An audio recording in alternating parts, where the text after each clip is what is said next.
Okay, let's go on a little tour of Edpuzzle so you know how to navigate around the website. When you first log in, it takes you to this generic homepage.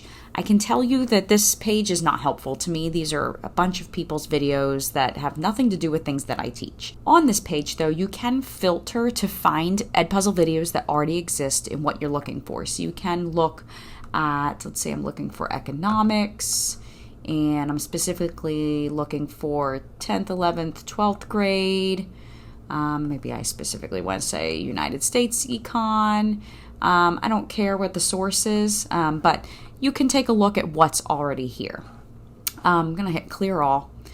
More specifically, what's most helpful to me is to go to my content and organize it. However, when you first log in, this is where you go.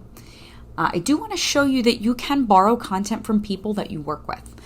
And the best way to do that is go to My Network here on the left.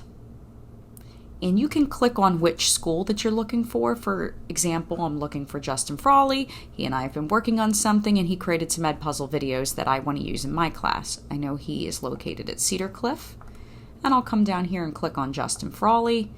And the particular video I was looking for was the power of feedback. When I click on the checkbox for power of feedback, at the bottom left, I get the option to edit, copy, and unselect.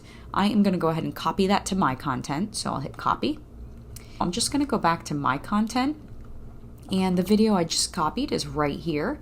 And when I click the checkbox, I can either assign it exactly as it is, I can edit it, move it to a folder, duplicate it, unselect it, or I can delete it. I actually want to organize it, so I'm going to move it to a folder. You can see that I have two folders here already. I have online course design and personalized learning videos. I'm going to hit move to folder, and I can already select one of these, or I can create a new folder and call this PD videos and create the folder.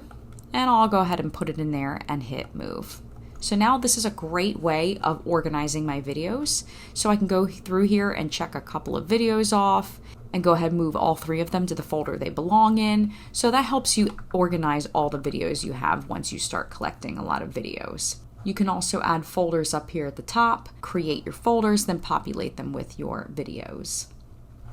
Edpuzzle Originals here on the left are some videos that Edpuzzle has created. So if you want to dive into science, let's go Earth and Space. Here are some pre-created videos you have access to that are Edpuzzle Originals that someone hired by Edpuzzle created for them.